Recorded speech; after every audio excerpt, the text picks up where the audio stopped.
especially when we are going about transformative practice. So first speaker is Professor Liz Johnson. She leads Deakin Ambition Education Employability Strategy, including the drive to premium digital learning and outstanding student experience.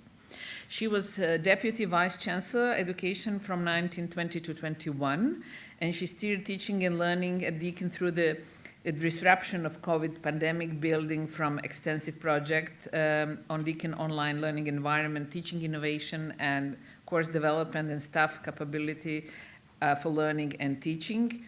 And also, it's very important to say she has the title of Alfred Deakin Professor, the highest honor the university can bestow to the member of academic staff, recognizing the outstanding and sustained contribution to furthering Deakin aims. So based on all this experience, she will talk today about Never Waste a Good Crisis, Assessment Transformation in Deakin University, and I think it's very important to hear about it. So Liz, please, floor is yours.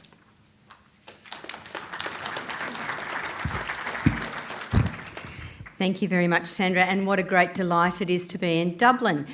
In my hometown of Melbourne, Australia, we think of as a warm place, the maximum was 12 degrees today, and my husband's complaining and I'm enjoying the sun.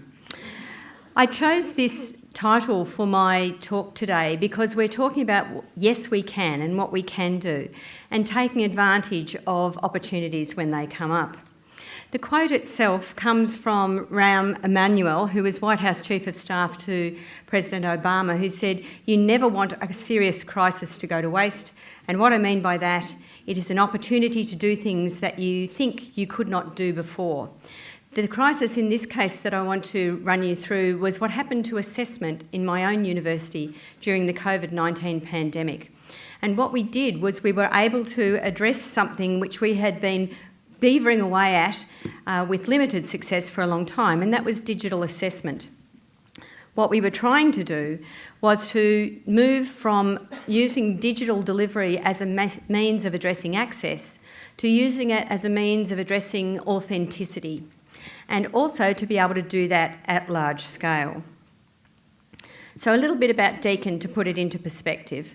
So Deakin's a big university. We've got about 59,000 students at the moment. We're about 40 years old, a bit like DCU. We're predominantly undergraduate, about a bit over a quarter of our students are postgraduate. But the important thing for you to know about Deakin was that it was established with twin missions in distance learning and in on-campus delivery for regional students. That meant that we were a distance education provider from the beginning, and during our history, which you can see on the right in that little timeline, we turned that into being digital educators, and we had a reason to be involved in digital education early on. When we hit the pandemic in 2020, you might think that we were in a good position to move straight into flip to online provision. Oh no, not so. What actually happened was we had that 65% of students bewildered and lost, as students were around the world. So what we actually did, though, was while in the first panic we were just trying to keep everything afloat, over the subsequent 2 years of lockdowns, we tried to turn that crisis response into evidence-based change. And I put this up to show you the relationship between these components. So that idea of building on fertile ground in the first place, and there's a number of activities there around course design, around constructive alignment. I'll explain. Cloud First was a phase of focusing on digital delivery, a phase of working through MOOCs and a phase of working through active learning. And we combined that with our crisis response, which I'm sure everybody in this room is very familiar with, where we had to rapidly innovate at scale, and in our case, in the space of 24 to 48 hours. And that led to the combination of the two coming back to make evidence-based change, where we were looking at sustained transformation. And the vehicle for that we called Deakin Design. Deakin Design is a curriculum renewal process where we go back into faculties, work directly with faculty teaching teams and look at their learning design and curriculum, walk through them with implementation. But the outcome of that for assessment was really important, I thought. And what it did was it created a new normal. So on the left there, we work in trimesters, hence T1. T1 2019, we had 316 units, subjects, modules, whatever you like to call them, all with supervised exams. We are a distance provider, an online provider. That meant we had exam centres around Australia and internationally, people coming into exam centres all over the place. Not only was that very difficult for learners, it was also pretty expensive to run. By the end of the pandemic, and I note the point earlier that the pandemic hasn't actually ended, they've just called a halt to it. Wish the virus had paid attention. But anyway, by T1 last year, we had fewer units running exams, 252, and none of those exams, or at least almost none of those exams, were on a campus. They had moved to online assessment, end-of-unit assessment. Most of that assessment now has become what we call open book assessment. We deliberately don't call them exams. There are a smaller proportion of them which are now online invigilated through proctoring. Now, that was a pretty big change. That has persisted. It's still the case this year, and in fact we have faculties that are move away from exams, whether online or not altogether. The interesting thing about this was the shift in attitude. The students built their confidence through experience, either over the years of the pandemic there in the top box, both undergraduate, postgraduates, or because they expected to be online. And that, I think, is the more interesting one. So in the bottom graph, the orange line refers to the satisfaction, or rather confidence, of students who had enrolled in an online course. They were pretty confident all the way through. Whereas those students who'd enrolled in an on-campus course started in T1 2020 after the big disruption with only about 40% of them thinking that they were going to get through with online assessment. By the time they had experienced it over time, they had almost reached the same position as our online learners.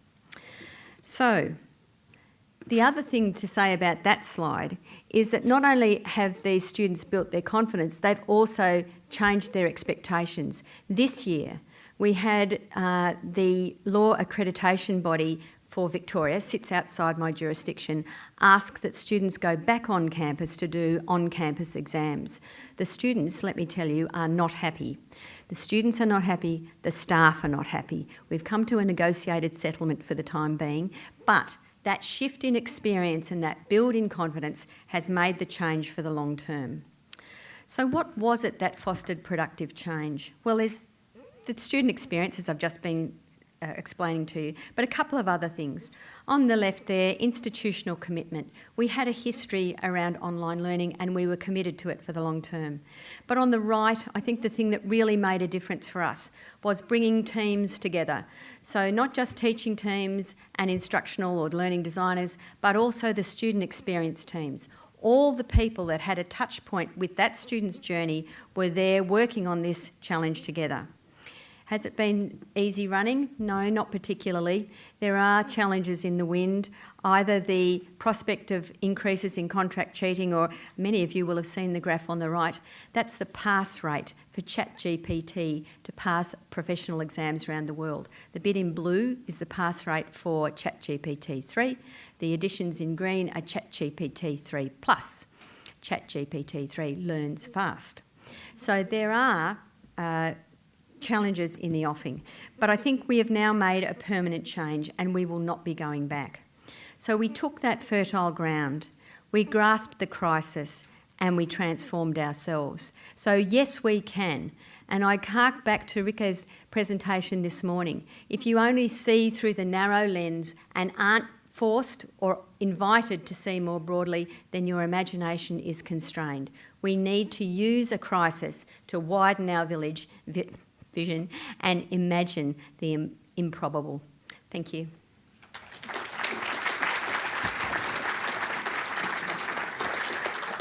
Thank you, Liz.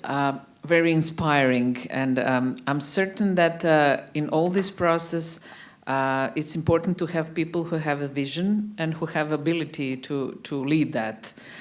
So how much did you focus and depended on the management who was, I will give you mine, who was eager to do that? Well, happily, Sandra, that would be me. So, but I'll tell you one thing I did, which was really serendipitous, as it turned out. We, at the beginning of that transformation process, crisis time, when I brought people together to work out what our next step was, I brought everybody together. That was the student experience people, the student management people, the academic integrity people, the teaching leaders from the faculties, the online support crew behind the team. We were in stand-ups every day and they learnt from each other about how to do this together. The funny thing is, I haven't been able to stop those stand-ups. They still do it once a fortnight. I've suggested that we could drop it back now, we're out of crisis, but apparently not. That community of practice and that integrated team made all the difference. Certainly, it just shows how important is community. Yeah. If we have a question from the audience, we have time. Anyone? Yeah. Oh, please. Or not, can you? I'm just interested in the law situation where your regulator suddenly said we want them back. Sorry, maybe I should start again. I'm just interested in the law example where the regulator said that you should bring them back online. I'm from a law institution that's Australia-wide, and we're getting that from all the regulators. You said you had some negotiation. What did you end up with? We ended up with digital exams on campus. So the original pitch was to get students back writing with pen and paper.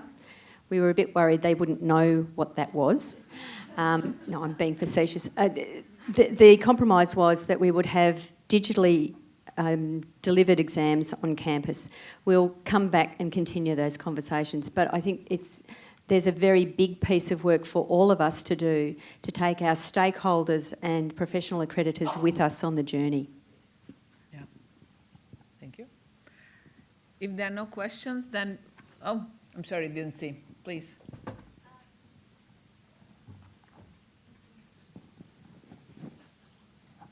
By the way, we use the same method of having digital online. Hi, sorry. I was just wondering, you said that the main, or one of the key factors was integrated teams, and then you mentioned community of practice, and we know that that's a very difficult feat to achieve, so I was wondering, what does integrated teams look like? Because I assume it's not just putting people together in one room. No, you're right. So the bit that I can do is ask people to talk to each other, and that was brokered through a philosophy which is centred on the student journey. So the idea is that we see it through the student's eyes, so there's no wrong door, or at least that's the idea. Wherever the student asks for assistance, the referral is behind the scenes. A community of practice, on the other hand, you're right, needs grassroots build, and they have been developing themselves. What we tried to do is give them a home and some support. So in developing our own Teaching and Learning Academy, that's what that is about, and it's open to not just academic staff but also professional staff working in learning and teaching. Thanks, Liz. Thank you. Thank you. We will move on, and we want to leave the space for more questions in the end. So our next speaker is Blaneid White, the Dean of Strategic Learning Innovation here at DCU, and she is leading the implementation of really very expensive initiative funded through the government to radically reimagine university curriculum, reconceptualize university teaching. Good for you. I would be afraid to do that. You know, when you come to teachers and then you say you have to change the curricula, oh my gosh, that's a challenge. Introducing new areas of study, new ways of learning, and embedding the transferable skills students will require to thrive in yet to be defined workplace. My gosh, very important task. So I will not go on with her bio, but I'll say the title of her presentation is How Can We Embrace Ambiguity and Uncertainty as we seek to transform our students' learning experience. So Blaneid, the floor is yours. Thank you very much, Sandra, and thank you very much for the opportunity to share our experiences with you today. I'm very excited. Unlike my two esteemed colleagues, I came from the other campus 20 minutes up the road, so I'm much more local to here, but I'm all the luckier for that, I think, because as we go through our presentation, I'll highlight some of the amazing colleagues that I have to work with on this. And when we talked about DCU Futures is incredibly exciting. I think I'm so privileged to be in the opportunity to have the opportunity to lead out on it. But today I don't want to tell you about it. I can talk about it forever. Don't ask me just before you get on a bus, but I'm really happy to answer questions all afternoon on it. But today what I wanted to talk about was a big part of that, like you said, was helping our students to thrive in an uncertain world. So I specifically challenged myself to explore, well, how did we challenge ourselves to embrace ambiguity and uncertainty? And that's a very deliberately chosen word to get to a place where we're open to it and actively seeking it. So the first part I wanted to tell you about very briefly is just around futures. And this is an image by a Swedish artist, Erik Johansson, which sums up what it is we're trying to do in futures. So the student that you see is our student. They've come on a defined path to date, one that we all recognize, but they have the confidence, the assurance, the agency, the expertise to define their path going forward for them. And that's what we're hoping to do in futures. So fundamentally, we are trying to help our students to prepare them to thrive, and that's a very deliberately chosen word, which is where we want them to live a life that has value to them and of greater society. We want to ensure our institution is future capable. And referring back to our inspiring keynote this morning, we're not talking about future proofing. We're not imagining a future and then defining towards that, but we're saying in the realm of possibilities of futures that exist for us, how can we be capable to thrive in that environment? And we're in a very busy space in Ireland, so we want to be differentiated. We want to have a reason why students come to us in DCU as opposed to somewhere else. Briefly, we started out small 40 odd years ago. We opened to 191 students. Now, as you can see, we're a very different campus. We're very proud of how much we've grown. But that ethos that we had at the beginning, we remain true to that. And we talked about as around our DCU DNA that we don't want to lose. In the broader context, we know the world is changing. We know that the students we have now will likely not change jobs 4 or 5 times, but change sector. And while COVID has accelerated trends, and I agree, not gone away, even if we've said it has, those trends, even as we move to the post-COVID restriction world, they're continuing. So uncertainty and ambiguity are really important for us to consider and not stick our heads in the sand around. So that allowed us to shape our 3 goals slightly, to say we want our students to thrive in an unscripted world that's defined by this ever-increasing, unprecedented change. And we want to have that at the heart of what we're doing. The second piece, which is an interesting place to go out with a very effective communication strategy to a higher education institution around, speaks to ensuring that knowledge, that we're future capable, because knowledge is not the highly valuable form of capital that it once was. The internet, if you have a sustainable internet connection, if you have your phone, you can access knowledge. You can't necessarily distill it, use it effectively, assimilate it, but the world has changed from when we considered in 1060 and we started institutions when we were really gatekeepers of knowledge. And we have a responsibility to respond to that and explore to the extent to which that's true. And then we did have, and I'm not going to go into a really successful work placement program, which was copied very successfully. We were really good at it. So we want to go back to our DNA and our differentiator again.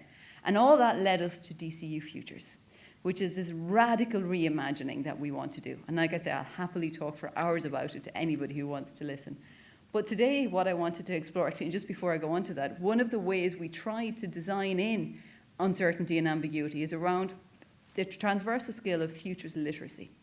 And again, speaking back to, and I was really interested to Dr. Ricca this morning, talking about the desiderata, that space of exploring your desire before you begin, things like design thinking to get there. And that's the space that futures literacy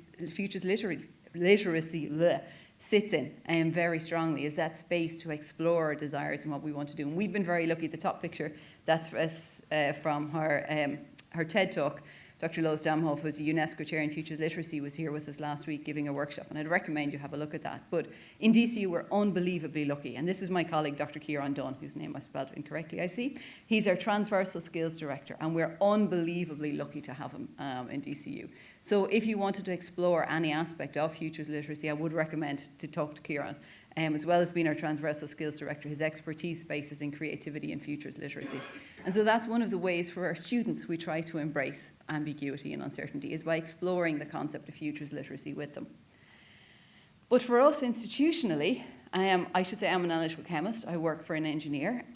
She's our Vice President for Academic Affairs. And when we sat down to think around DCU Futures and how we do it and how do we transform our student experience, we went straight to processes and systems.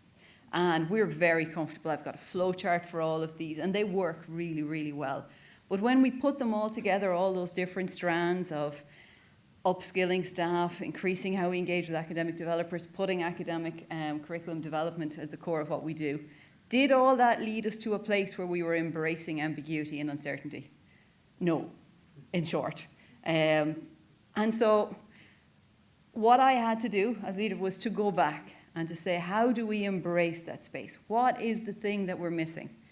And so I tried to look from a very different lens and to consider how we would create the space to enable that. And for me, what I've learned from the last 2 years is that that means we have to put humans in the heart of the conversation. We have to consider what our emotional response are, what our desires are, what our value set is.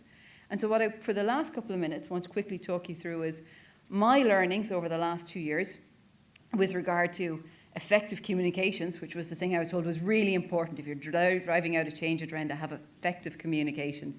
Creating those spaces to be vulnerable, and from myself, how I sit with uncertainty for the long haul. So I said, this is my very effective communication strategy. This slide appeared at everything I presented at. And we look at the second one. Knowledge is no longer a highly valuable form of tradable capital. And then we consider, as an academic, and I said I'm a chemist, so what does my role mean to me? And it means I define myself in terms of my knowledge base. I teach chemistry, I research chemistry, I publish in chemistry. So what that means for my colleagues is I've stood up to all my colleagues and said, all that thing you value, why we hire you, what makes you special here, I don't value that anymore. So of course, nobody was going to embrace and lean into what I was talking about, because I only considered from the process perspective. But embracing ambiguity means I needed to give space. So this is highlighting that this was a terribly effective, and I mean terrible in the worst sense of the word, communication strategy in terms of leaning into a space where we were going to be open and embracing of ambiguity and uncertainty. And this slide here is from my great colleague, Anne-Marie Farrell from DCU, and she put that emphasis on the last of FELC, which was 2 weeks ago at this stage, I think, where she highlighted that it's also around, it's not just the curriculum, the assessment, they're all really important aspects to teaching the learning, but it is values and relationships and what we perceive as meaningful. So one of the things I've had to go back and do is create that space for us to be vulnerable together and to explore. What does it mean to teach on a futures program now? Even a non-futures program, if our relationship with knowledge has changed, what's my role as an academic? I'm not saying for a second it disappears. We're not going to tell everybody to go watch YouTube videos in the morning. What we're saying is your role is around distilling, shaping, understanding. But that requires us to be vulnerable in a space. And very lastly, I wanted to leave you with, as a parting thought, hopefully for further conversation, is one of the things I've had to do personally in terms of being able to embrace ambiguity and uncertainty. Initially, I thought of it in terms of polishing the diamond, getting to a place of excellence. But the fact is, if I'm really to embrace it, I have to embrace the fact that it's always going to be here and it's never going to disappear. And so it's not polishing a diamond, it's actually the friction at the side of a river. If you want the river to go forward, you need the friction with the riverbanks. So that's the uncertainty and the ambiguity. So for me, embracing it means planning to be here forever and never move out of that space. But in doing so, we drive the conversation forward. So there are my personal thoughts to finish on. So thank you very much for your time.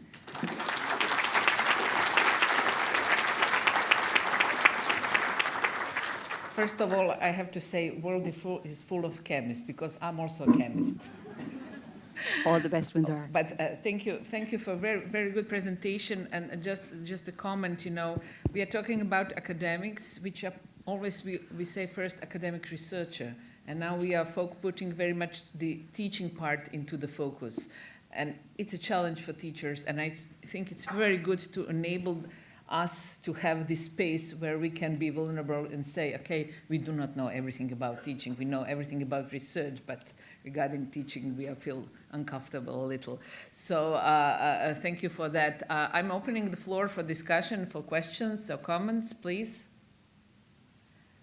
Do you need a space where you will feel vulnerable, like she's doing at DCU?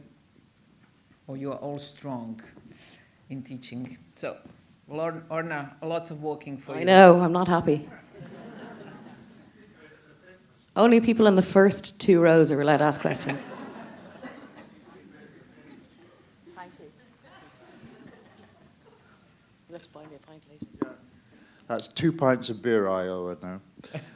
Have you been looking at others who are doing the same thing in other parts of the world? I'm thinking in particular of the University of Monterrey in Mexico, which has blown up its business school and engineering school in terms of teaching and shifted to project-based learning in the community as the primary way of teaching undergraduates, so that they get real-life experience of the ambiguous, uncertain world in which people operate, but learn the competences they need in whatever discipline they're in through practice, supported by boot camps and micro-credentials. So they've completely revolutionized the notion of undergraduate teaching and done so for about 14,000 students so far, and they intend to run it right through the university over time. So I'm just curious if you're trying to invent things from the ground up, or if you're borrowing and stealing and taking from elsewhere, which is what you might want to think about doing. So yes is the short answer. So I was in Monterrey in September, and the vice rector for academic norms, Joaquin Guerra, sits on our advisory panel. And one of the things that I learned when I went there is they spent 6 years before they introduced anything, trying to get colleagues to embrace change and embrace the ambiguity that would come with moving to challenge-based learning. And they would say they're not there yet, but we certainly, yes, we went, we listened, we learned, we borrowed, absolutely. Thank you. And we have one more question here. Louise Jerome. So only upper lines now allowed to ask questions. Thanks so much, Blona. That was really, really interesting. My question is about uncertainty and ambiguity, and indeed vulnerability, and where we can be that when we are privileged to a certain degree. And I'm thinking about staff, and I'm thinking also about our students. How can we enable the equity of that experience for our students when their uncertainty and ambiguity might feel a lot more exposing and vulnerable than maybe for others or for us? Thank you. And we've considered that and the power differentials and power dynamics. And from a staff perspective, we consider it very strongly for new staff, for younger staff, for staff who perhaps are planning to get promoted. And so it's taking a risk. What are the negative impacts of risk in that space? And we've worked very closely with colleagues and heads of school to try to de-risk it. And that's a key piece of what we try to do with students as well, is de-risking for them, and a huge amount of the conversation then allows you to be vulnerable. And the safe space is a space where we build trust, but also where at times we lower stakes for students so that they can make a mistake, they can try something, it doesn't work, and it's not going to cost them their degree. So we talk in very concrete terms around and exploring with students, what are your risks? So that's the other key piece that we have in it. Our students are design partners in all the aspects of this with us. So both students from the programme, recent alumni, and the SU as well, in terms of representing that broader student piece. And in some cases, what that means is we take incremental steps. And so we take bigger risks with students in third year and in fourth year, having ramped up to that point. But that framing it in terms of de-risking and acknowledging those power differentials and vulnerabilities has been how we've approached it to date, at least. Okay, thank you. Let's move on with the last presentation, and then we will further have the discussion. So the next speaker is Alexandra Mihai. She is Assistant Professor of Innovation in Higher Education in Department of Educational Research and Development at School of Business and Economics at Maastricht University. Before, she worked as learning designer at UCL in London, curriculum designer at the Institute of European Studies at VIA University, and led the Center for Teaching Innovation at Hertie School of Governance in Berlin. And in her PhD, she analyzed how far technology is used in teaching practice at European universities. Maybe many of you know her because of her blog Educationalist, which she published regularly. And she will talk about building common ground, faculty professional development beyond institutional silos. So Alexandra, floor is yours.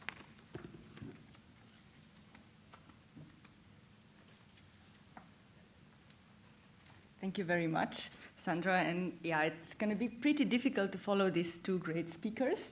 But I think my talk will sort of, in a way, summarize a lot of the things, or at least bring back, hopefully with a slightly different light, many of the things we heard already today, this morning, because it's been already a very rich conference morning.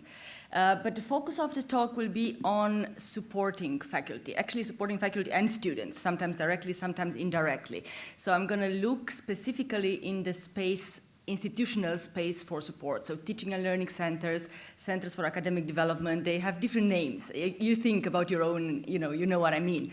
So those entities, those teams, those units in your universities that support support faculty, support students, and offer professional development opportunities. I am basing this on my own experience at the various universities Sandra mentioned, mostly in Europe, but also on recent research I've done in the US, looking at around 30 or 35 teaching and learning centers.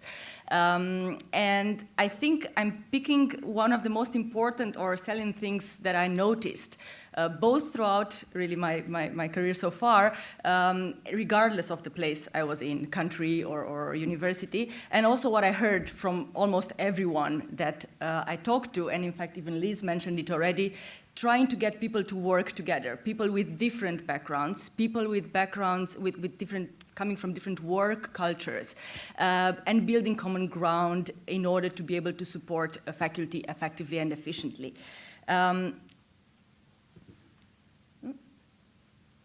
Yeah, so universities are ecosystems, right? They might not look like this. Well, I wish our university looked more like that, but obviously they look more like this. However, if we think beyond, if we do a sort of X-ray, they are like that. So knowledge is flowing, hopefully. Sometimes there are barriers, but it is flowing, should be flowing. Things are growing. Sometimes things dry out. Why? We know. Sometimes we don't know. We try to research and find out. But in any case, things are in flux. Things are moving. Things are growing. Things are dying. New things are growing. Things are interconnected. Most importantly. That's what I see in an ecosystem. Things are really interconnected. You cannot have good student learning without faculty being well prepared. You cannot have faculty well prepared without the right support. You cannot have use of technologies without support and infrastructure. So everything is really interconnected. And this is very delayed, sorry. And for that to work like that, to flow, we need support. Everyone needs support in their own areas. Students need to be supported. We as faculty need to be supported. We as faculty developers or academic developers need to be supported in our turn. So professional development and continuous professional development is something that the universities at least should be very much concerned with. It's not universally the case, but at least theoretically this should be the case. But it's very context-based or context-dependent. And it depends a lot on resources, we all know. It depends a lot on a lot of different things. And sometimes we get this support, but sometimes we just grow without it or manage somehow. We all know what that means. We manage somehow. But I don't know why it keeps going back. Oh, I'm using it wrong. Sorry. See? But sometimes this support doesn't exist, so if Sandra wasn't here, I wouldn't be able to show you the next slide, but I always go backwards. That's also maybe a sign. But if this support doesn't exist, things dry out, as you can see. And that can mean lots of things. That can mean students not being supported, failing. This has consequences generally for their life, for their career, and so on. Faculty not being supported, leaving, going to other universities, changing very often also has an impact on our lives. Universities always dependent, of course, on both students and teachers, also have their ebbs and flows. So quite important to provide and to keep that level of support up somehow. But sometimes support exists, but it's very complex and very confusing. So in many places I've been to or I did research in, there was support. But if you ask someone who they go to for a certain type of support, they would be pointing you in different directions. Everyone had their own points of entry. There was not a clear signposted or clearly signposted place where faculty would get support. And similarly for students, in fact, but I looked mostly at faculty support structures. So support was there. Everyone was doing their best, in fact. There were lots of offices that worked on different topics, some on digital education, some on faculty development, some on student coaching and support, but they were not really talking to each other, and they were not really seeing even the point necessarily of, or you know, they were so institutionalized in a way that they were not really even in the same, institutionally belonging to the same part of the university sometimes. That's something I maybe come back to. So the institutional setup was as such that they were somewhere on a map, but they were not connected, and certainly not connected in the minds of their target audience. So everything was very confusing. So this is how I see universities working these days, in silos. So we do work, it can be different types of silos. Disciplinary silos. I'm, for example, not a chemist. I'm a political scientist at my origin. So very much a different silo than yours, but still we are in the same space of educational development and support. So, but disciplinary silos, academic versus administrative silo, digital versus in-person, lots of these silos.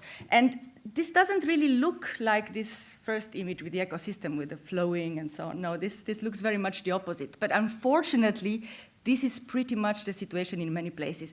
And not only do we work in silos, but it's all often this us against them thing. So it's not that we coexist, which we actually do, but sometimes, and again, it might be an institutional thing, and might be the political scientist in me keeping on that point.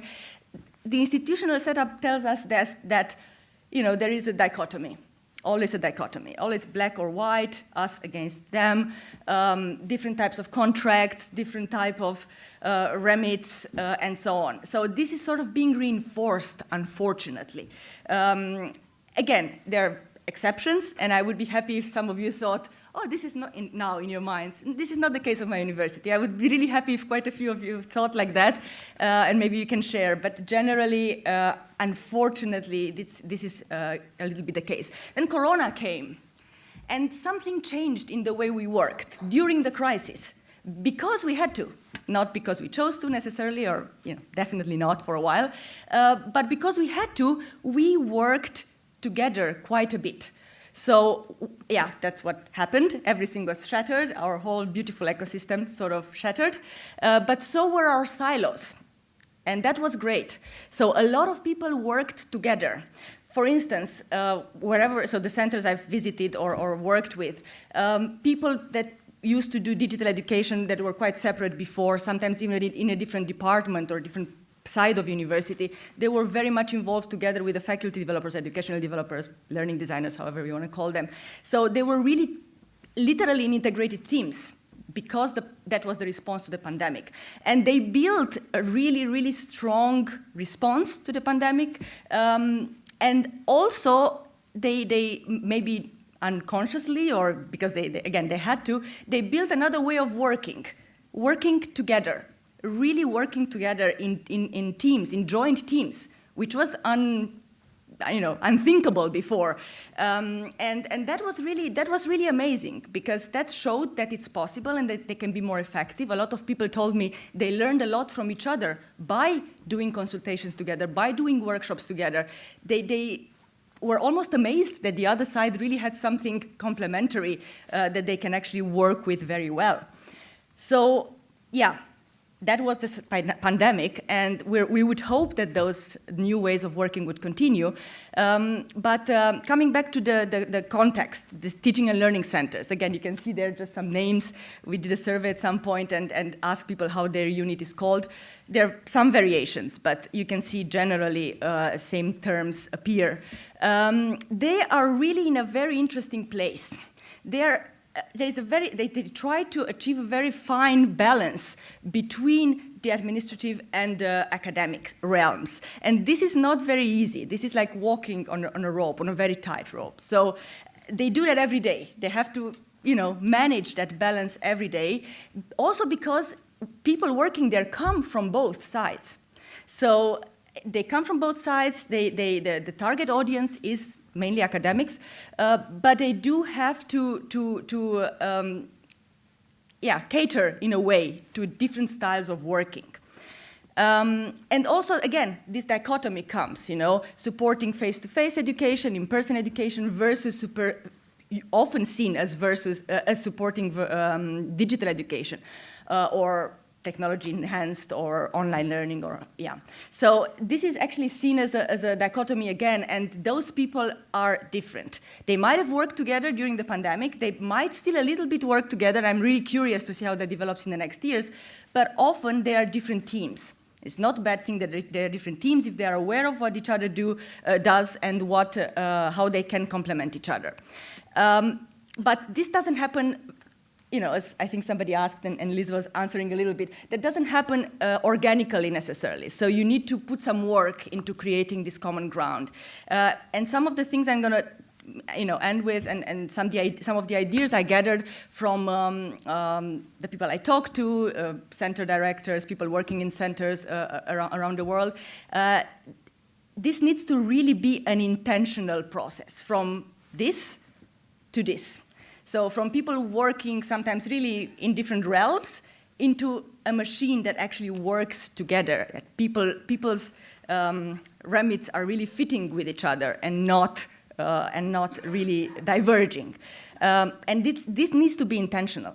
This cannot be, it happened in a more unplanned way because of the pandemic, and we were lucky that everyone, worked more than that it's humanly possible sometimes. But now, when we are getting out of that situation, it's difficult to say post-pandemic, but getting out of the situation, we need to think of it more strategically and more intentionally. I want to emphasize this word. And this is about a few things. The first thing is about crossing barriers. And I think, again, probably Liz mentioned that as well. Really crossing barriers, any type of barriers, disciplinary barriers, breaking the walls of those silos. Differences between administration and academic side, involving students, involving all the different stakeholders. It's really, really about going outside your bubble. And this is super important, going outside the bubble you've been comfortably working in before. And this needs to be also supported institutionally, which is often not the case. We do that because we like it. I like to go for coffees with people from other faculties, from other departments, but this is in no way really supported or encouraged or appreciated, for that matter, specifically from my superiors. Then we need to create space and time for that. Really making space, creating space, keeping space for those sort of activities, and time as well. And sometimes some examples I heard is, for instance, really having people work on projects together. And I think the two speakers before me also mentioned that. So having projects where these integrated teams work on, so them being really invested in that together, and also making time for it. Really making time for people to get to network with each other and sit and listen to each other and hear about how they actually work. Because there might be really differences in work cultures as well, especially people supporting digital education might work and do generally work quite differently, just in an everyday practice from people who support faculty on pedagogical matters. But it doesn't mean that they cannot work together. Actually, they make very good teams. It's also a matter of adjusting cultures. That's exactly what I just said before. So making sure that we understand how the others work and that we don't other them, but actually try to not merge completely. Maybe the picture is not just right. It's not really merging because we don't want to have one culture, but this common ground to start from. So that's an interesting thing. I'm going to leave it there because it's not merging cultures and identities, keeping identities, but also building something together, a common ground, and learning from each other. So it's really about having this space and time to learn from each other and to work together to create networks, and to use those networks to do your work effectively, basically, to provide the support that everyone needs effectively, so that everyone can grow together. Thank you very much.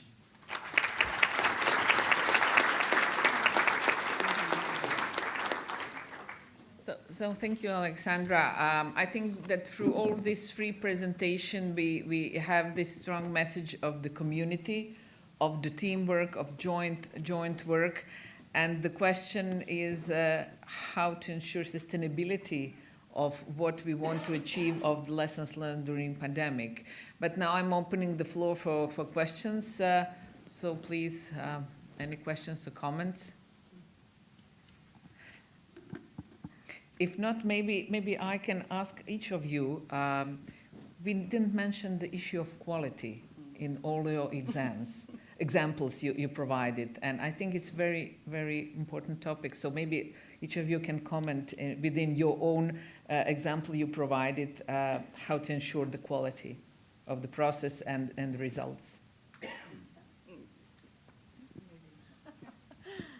Thank you. Quality. Really interesting question about quality, and it comes back to the idea about whose dreams that was posed to us this morning. One of the things that I'm really fostering through our communities of practice is for not consensus, but a shared understanding of what quality looks like, so that there is others to discuss your ideas of quality with. There are, however, external benchmarks, and it's worth always being aware of what other people, other institutions say about quality. So it's all about raising awareness. So we do some basic stuff. We have quality audits of unit subject sites and course sites. We make sure that we have a collective for the learning and teaching support people, so they share ideas of quality.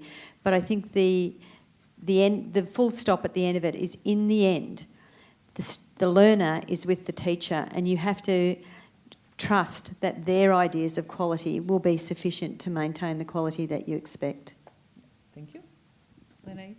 Thank you. And building almost directly from that is building that culture we found of quality and surfacing it, explicitly having the conversation around, that quality is not in terms of policing and enforcement and looking for gaps, but is a culture that we are all building in and creating that shared understanding of what it is, but then validating that with our external benchmarks. I mentioned Take to Monterey, but we have an international panel that we convene formally twice a year because what we're doing is different and challenging. We've gone to look for other institutions, and I think those external benchmarks and validation points, when you're having that rich, open conversation in any case, is what gives you that sense of reinforcement that, yes, what you're doing is driven by the principles and philosophies of good quality, but also benchmarking that you've not gone completely off track.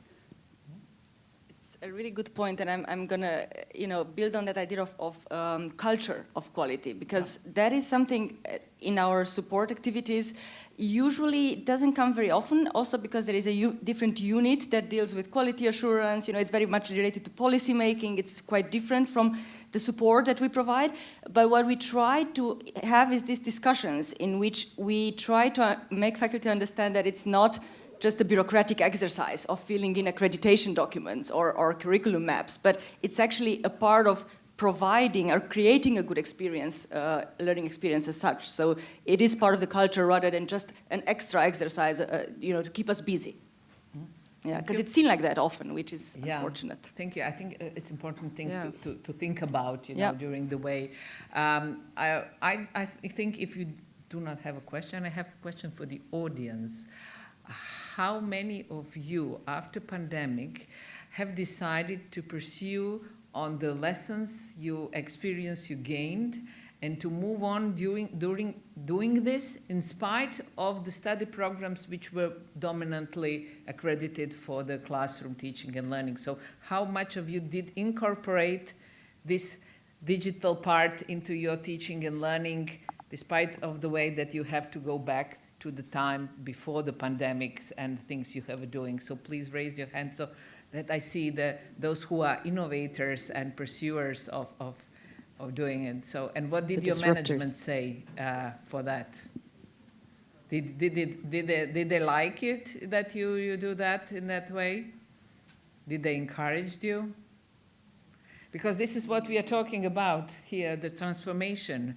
If we don't do that, and if we just go back, then we have lost 2 or 3 years, just to be forgotten, and that's a pity. And also, I think what is important to explain to the academics, because I'm referring to the academics because they are also teachers and researchers, and that's very important, that teaching is not anymore one person job. It's a teamwork, and I think that's the message you have shown us as well. So how to encourage teachers to understand that they are not alone, that they have to do it in a team, and why the community is important. Maybe you can comment on that a little bit, how you pursue and encourage teachers to be more team players. Sometimes for me it's very hard to explain to them. Sandra, we have a question from down the back. Okay, just can we have answer first? One answer, then. Yeah, sure. Okay. Very briefly, the benign dictatorship route of co-teaching and team teaching as a design criterion that forces colleagues to work together, and that's range of success, but it's a good starting point for it, I think. And secondly, the idea, it links to what you're teaching. You're no longer teaching a module or your bit. The student experiences the whole program. So pulling it in to have those conversations at a program level, which forces you to be one of a program team. Yeah. Okay. So let's have a question here, then I can come back. Hi there. Thank you very much. Really interesting. I have a very practical question because I'm wrestling with this exact thing right now. So I love the idea of integrated teams, and we've got all kinds of exciting projects and wonderful people working on teaching and learning innovation. My question is, how do you get buy-in from the skeptics, first of all? How do you create those bridges? Because I have a lot of very enthusiastic people who want to work on innovation in their various areas, but bringing them together really is a struggle. And very particularly, how do you deal with it in research-intensive universities where they are not as focused on teaching and learning innovation because their promotion and their career is driven by their research profile? So how do you bring those two together, and how do you get that buy-in? I'd love some ideas. Thank you. Thank you. So each of you maybe. I'll start and then just hand over the microphone. Having people who can speak witness. So when you see so it's a bit of a longer game, but when colleagues now, 2 years into Futures, are seeing students on Futures program as stronger students who are better able to critical think, who are more engaged, have deeper knowledge. So then that's when we're starting to win the skeptics, but it's a long game. And in terms of what we're seeing very strongly is our strongest researchers in many cases are our strongest teachers as well. So it is bringing those champions to speak. And it's not universally so, but we have some very strong researchers who are also very engaged teachers, and it is giving, so it's not always me. It is having those people speak as well. So those are two strategies that work for me at least. Yeah, I agree. I think indeed it's really trying to, of course we will start by having the usual suspects involved in these things, but trying to get slowly them talking to colleagues, and almost like for each activity bring a colleague in, or bring enlarge the community that comes and works on these things. I do agree with research-intensive universities. I mostly worked in those, or my research was also mostly in those, and that's really difficult because there needs to be a reward system that actually incorporates teaching. And other than that, I mean, if that is not there really, the potential for success of a teaching and learning center is not that big, because we can provide the support, we can do amazing programs, but if people feel that the work on innovating teaching, or even on just quality teaching, is not rewarded in their career progression, then they will be less likely to get involved. That being said, it's not impossible. About integrated teams, I think that is really tricky. I'm trying to figure out, also nobody really had a good recipe for that. Everyone figured out that it's really a problem. A big problem and a challenge, but it is, I think, talking about it, really bringing people together intentionally to have discussions like retreats and stuff like that, to talk things through, not just impose it from above or something like that, but talk things through and have it a little bit grassroots, come up a bit grassroots. But it's not, again, it's not a recipe that works everywhere, but it has to be talked about, not just, put on a plate. The most persuasive thing that we do is get students to talk to staff. So co-design is one thing, really important, but another thing is to set up staff-student mentoring. And by that I mean students mentoring staff, not vice versa, talking them through the way they are. One of my mentors once said to me, nobody really wants to do a bad job of teaching. So our goal is to make people understand it will be better if you let us help you. Coming back to the integrated teams, the big persuader there, and I hesitate to raise this, but it was workload. When we talked to academic staff about workload, they were incredibly stretched, and we said, right, well, the way to tackle this is not to keep loading up yourself, but to share that workload, and let's find more efficient ways of doing the things that, for example, generative AI can do better, or good processes can do. Let's put that aside, so we're not focused on processes, as Blanade has said. They're sitting in the background, and what we're actually talking about here are the outcomes that everybody really wants. But in the end, the most persuasive voice is the student voice. Yeah, certainly. Or if you have lots of skeptics, just tell them, yes, we can. Okay, we are coming to the end of our session. Please give a big applause to our speakers.